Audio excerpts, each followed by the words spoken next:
I think recognizing the different ways in which students from different communities may have different communication skills, so like they may be able to connect with certain populations better, they may be better at certain jobs. Maybe they have more personable skills because of the community they grew up in and how they engage. Exactly, exactly. There you go. Anyone else want to share out some things that they learned? Maybe one more person? You look like you're just about to say something. Yeah. I can. Yay! So I like that it broke it up into 6 different components, just generally. And I don't know if it's just because it's the first one, but I just like aspirational capital. Yeah. The idea of that, because I feel like at some point in a student's life, they at least consider potentially going on to college and this dream of what they want to be, and usually that involves higher education. Right. And so it's kind of like maintenance of people's dreams. I like that they kind of phrased it that way, because it's interesting. It's kind of like a car. Like you have to keep working on it and keep kind of tweaking and making sure that everything's running smoothly. Lovely. Love that. Perfect, perfect. One more thing? Sure. Okay. Thank you. There you go. So I think one line that really stands out to me is in that first paragraph that I really love, is that the Yoso Cultural Wealth Model represents a framework to understand how students of color access and experience college from a strengths-based perspective. So it really makes it clear that college is somewhere that we can all go. It's something that's achievable. Like Joshana said, it's the norm. And we use our strengths that we have from our family that we may not even consider our strength, our language, our hopes and our dreams, all of the different skills that we gain from our communities, and we use those to empower them to move forward and to gain and to get access to education and to get a degree and to go further, right? And so that is really what the Maywood Education Fair kind of stimulates and propels for these students. So moving on. So there's different types of community cultural wealth like pieces. So like I said, navigational, familial, social, linguistic, resistance, and aspirational. Can some of you all give me maybe some examples of yourself that you might own, or some of the strengths that you all have based off of these different categories? Did you notice anything about yourself in these?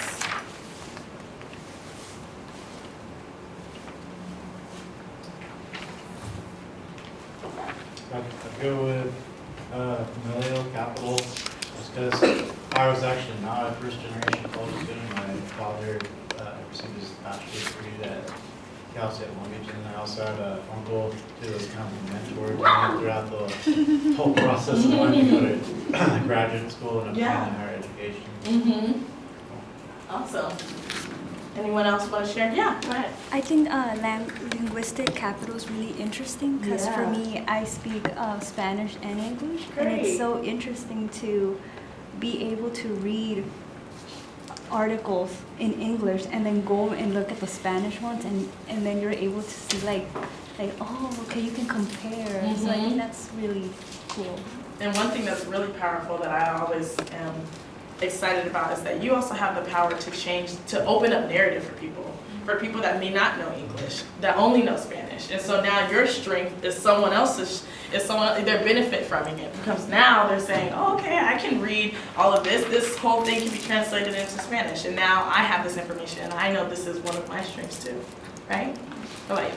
I'm just going to kind of reflect on, I think, myself, navigational and aspirational. I think they kind of go together for myself, and how I feel like as an individual I've been able to go through a hostile environment, as they say, or unsupportive environment when it comes to education, and really I guess transcend those obstacles and really succeed, and at the same time constantly having these dreams for myself. Even those around me that don't have them, I still pursue them and hold them and make them mine. So I feel like those are two that really Great, I love that, thank you. Did you have, you just moved. Did you want some candy, by the way? Oh yes. Yes. Would you want some more candy? Okay. Awesome. How about from the back? I have you two ladies there. Did you have anything that stood out to you on the sheet? I like aspirational. I think for me, it just the hopes and dreams that it's always there. Yeah. You know, it's always there regardless. So if you decide right after high school or take a break or, you know, do whatever you need to do. Yeah. Or, you know. Awesome, awesome. And so what we want you all to do when you're at the Maywood Education Fair is to keep these things in your back pocket. And when you see a student who might be a little nervous, or a student who's super excited, or who just got a scholarship, let them know that they have strengths. Let them know that having hopes and dreams is a strength. Knowing a different language is a strength, and you can use those to help you pass this fair and then help someone else, right? Absolutely. So those are some things that we want you all to think about. And, okay, so why are you volunteering? One, for the reasons that I just said, but also because we need your help. MSHE, we can do it by ourselves, but it's not enough. The second cohort is not enough. This is a huge event, and it's so wonderful that the fact that it's gone from something so small to something so big, and we have met community representatives who have said that we have truly helped the Maywood community grow in terms of having a college-going culture and having people excited about having these resources brought into their homes and into their community. So a couple of things that you will be doing specifically, we'll have you directing participants, going to different workshops. We will have you facilitate assessments, so there will be times when we ask you to hand out questionnaires or even ask students informally, how is it going? And then hopefully you'll give that feedback to us so that we can know for next year. You'll support the workshop facilitators, so like Carlos, you'll be helping him with anything that he needs, or any of the other facilitators with setup. So that's a big part. Me and Joshana, the reason we're doing this presentation is because we are part of the logistics committee. So we help with all the fine tuning, and so we'll be the day of like crazy chicken head, but just crazy. What is it? Hands with the chicken. Chicken with your head cut off. Chicken with head cut off, yeah. Yeah, it's that part. Yeah, not chicken head, not me. Anyway. I couldn't get it right. But anyway, so you'll be helping us set up in the morning, and it will be an early morning, so we appreciate you all's help. We really do. And then, of course, there'll be cleanup, so throughout the day we'll be helping clean up bathrooms and clean up different pieces around, because we want it to be not only a great and fun environment, but we also want it to be safe and clean and all those different things, and that's our job as well. We want to leave it just like we left it when we got there. Any special skills that you might have, so for instance if you're bilingual, or if you have photography or anything like that, then we'll have you do those different things, and you can let us know if you haven't already, if you have some type of special skill that you know would be really helpful for the fair. Alright, and then the map. So this is Maywood. How many people have actually been to Maywood before? Or been to our fair? Okay, so a couple of people might be familiar. Oh shoot, I said it in a more general way. How many people have been to the Maywood Education Fair before? Oh, okay, there I go. Yeah, well, Maywood is beautiful as well, but the Education Fair is going to be set up in this way. So first off, it's color-coded because this year we are hoping to make it a lot simpler for you all and for our guests to come and learn about the different resources we have by having color-coded balloons. So, for instance, if you are all the way in VIP parking, but they want to know where the high school workshop is, like, just head to where you see the blue balloons. They're kind of in the corner, right off on the street where you came in. Compared to, you know, oh, if you go off on I'm lost. Especially because there'll be a lot of times where if it's a Spanish speaker and you only speak English, that's kind of tough. But if we can just speak on blue and red and green and yellow, that might make it easier. And the point is to get them to where they need to go, right? So we did color code our entire fair, and so hopefully it'll look really pretty too with all the balloons and color codedness going on. But this is basically our map. You'll be placed in different areas, and of course on the day of we might recognize like, oh wow, we need way more people at the resource fair than we thought we needed, so we'll, you know, bring people along or things like that. But we hope that you all are flexible with us and that you can just kind of help us throughout the day. Yeah? Are there any questions? Okay, and throughout the day, during the beginning, there will be a walkthrough. That's something that we're doing differently this year. We will be walking you all through this so that you all know where to go in the morning. Okay? And then, This year. No, this ain't. Who lose? Is this you? It could be me. Oh, yeah, all right. You got it? Yeah, so by the way, my name's Carlos, everyone. I go by Armando after 5 p.m. on Fridays. I love it. So this year they're changing, we're changing it a bit for the baby. So last year they were kind of just dropping them off in the in one of the rooms where we have the pre-kinder through second grade workshops. So we wanted to kind of make sure that we had an actual space designated to babies. So what we're doing is we're creating a space for children up to 4 years old to be dropped off. So that way the workshops can be really focused on those hands-on activities and more tailored to what we're doing. So we do want to get, so there's going to be 5 volunteers for this, and then 3 of them are going to be Spanish speakers. And we're just going to have a few activities, so like it's reading, coloring, like playing with the kids. So this is for the baby section. And then we do have the workshop. So I'm with youth education. So we're focused on pre-kinder through 12th grade workshops. And so for those, a lot of the volunteer work that we're going to do is going to be pretty similar, and then there's just a few nuances depending on the age group. So Kids Corner, there's going to be 6 stations for this Kids Corner. So this is during the resource fair. So that way there's actually something so that the kids, so they could be dropped off, and then to kind of have them still active. And this is students that are kinder through about 8th grade. So that way they don't have to be at the resource fair. The parents could go through all the different resource fair activities and not have to worry about like, oh, what if my kid's starting to get anxious and wants to take off, because then we'll be able to help take care of that. So, so for this one, we're actually going to ask for 6 volunteers. Ooh, yay! We have it already. And this is to do the, because we're going to have different stations, and it's actually all focused on STEM for the Kids Corner. So they're going to be making like their own silly putty, and there's just they're going to be launching projectiles, not in the same area. We're going to have them in certain areas, but all of these are like are just geared toward STEM and toward keeping the kids entertained. And it's just really fun stuff for them to do.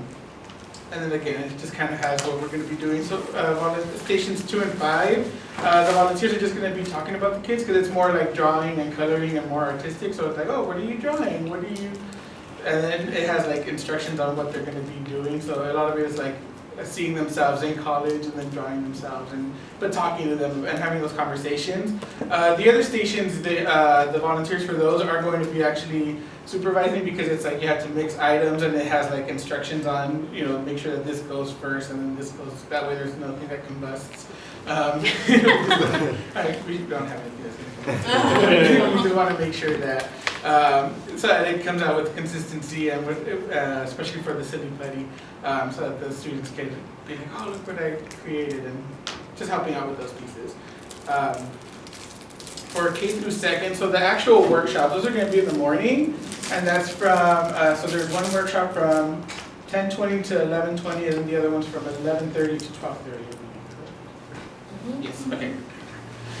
So for these, the volunteers are going to be doing a lot of, it's going to be very similar K through 2nd all the way through high school, where it's really checking students in and then checking them out. Especially for the K through 2nd grade, what we're going to do is we're going to try to get those wrists, so like like when you go to a club or a bar and they have those. Yes. But we want to color code that, be able to write the student's name on there, and then do that same thing for the parent, and then write the kid's name on the parent's one, or whoever's going to be able to pick them up. That way we make sure that we give the correct kid to the correct adult to kind of avoid some of that. So that way no one can just come in and pick up a random kid.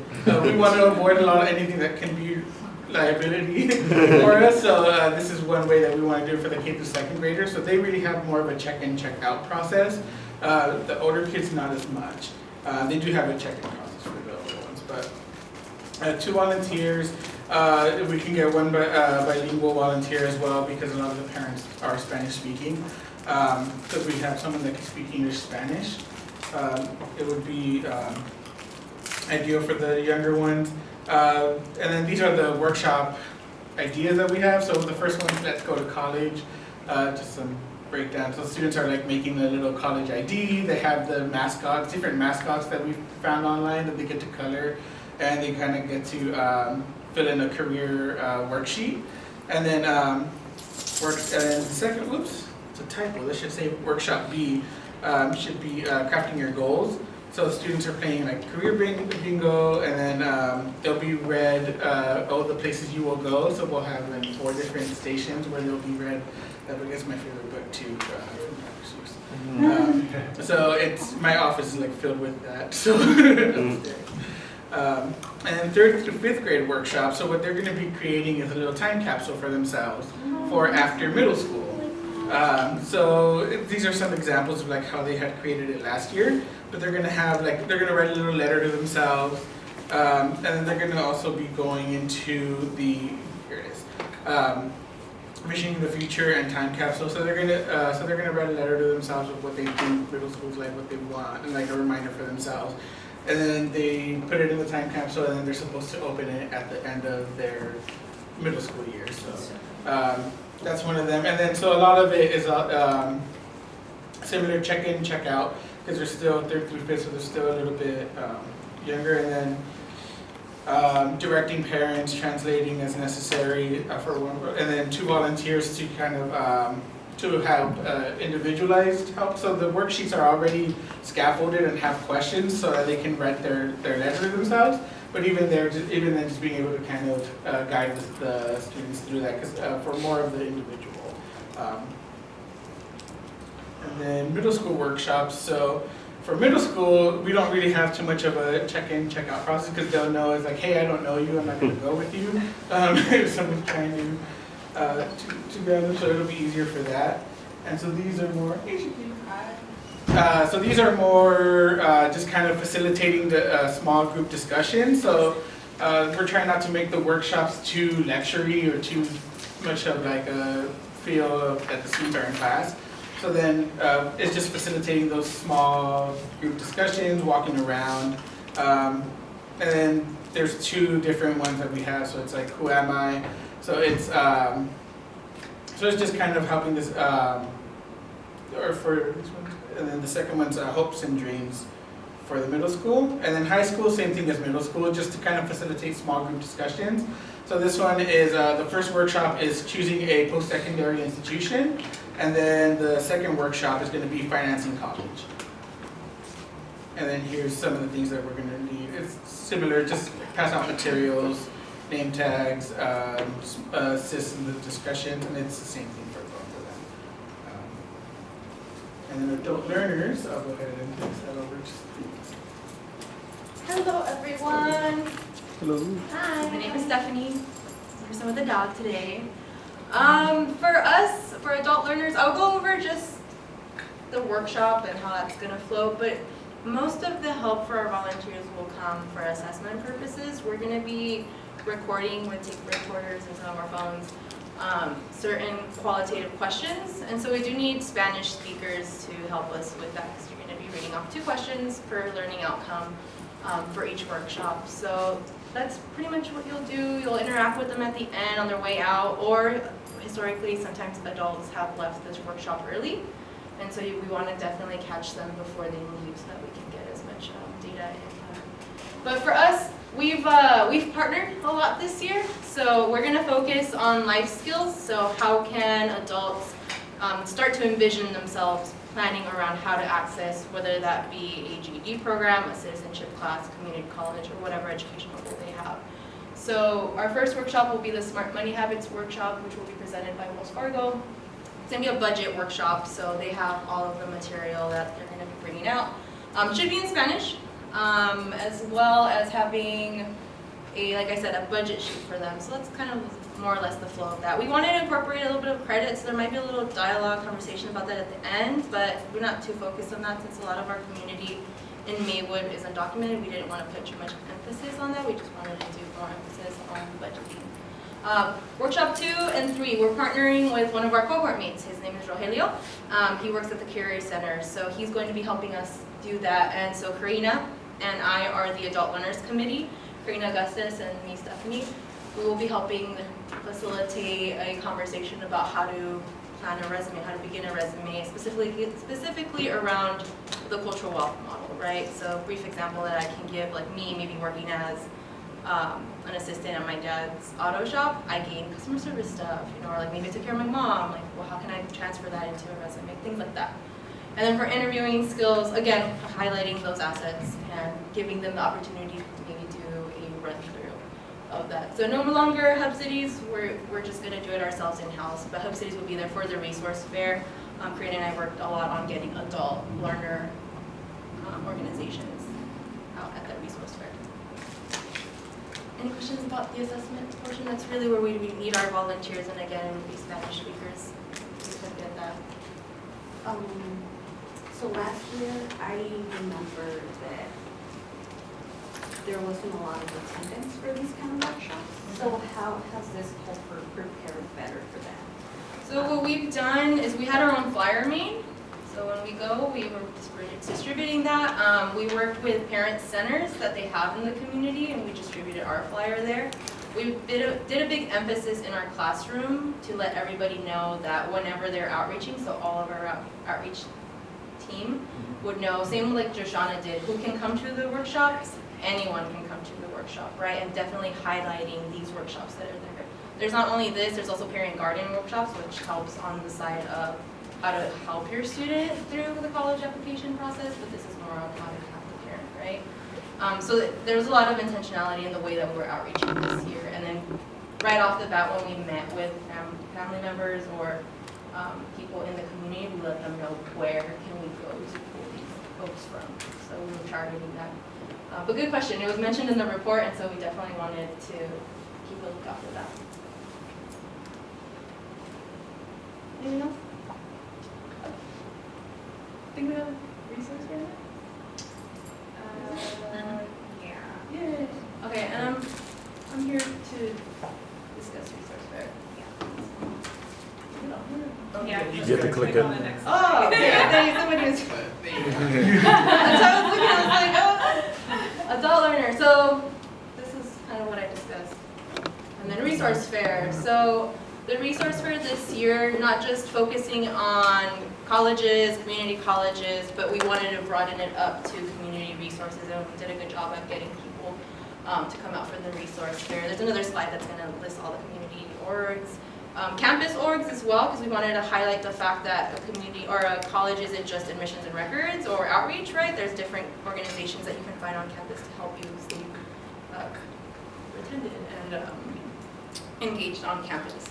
So for the resource fair, I don't know if y'all remember, if I have a marker, keep going, but I don't think I do. The resource fair is a U right in the back, and then it's an L right through the middle. So you'll be walking through there and getting people where they need to be. You will have a sheet if you're a resource fair volunteer to help them get to where they need to be when they come in. They'll be headed towards you there. There's also an area where there's going to be food and snacks, so that if they ask for water or if they ask for anything during their time there, you're able to hand that out to them. So it's generally just going to be helping them get to their situation or their table situated, and taking care of them, being hospitable. And then also they are going to have a bingo sheet. So it's going to have different questions for adult learners. It's going to look different than for high schoolers or whoever walks through. So it's just making sure that they're filling that out and that you're collecting it, because it's going to be tied directly to assessment. There's going to be a couple of questions there that the resource fair committee folks have let their participants know that they will be asking ahead of time, so they have different answers or can point them in the right direction. If a student or somebody comes to them and asks them something off their bingo card that they couldn't answer. Any questions about that? And then over here, so setting up, taking down tables, directing and assisting, tabling for college representatives, distributing and navigating students through the resource fair and bingo handouts. And then over here we have all of who we had so far. There might have been a couple of folks added recently, but these are some of the boards, campus partners, universities, community groups that we have.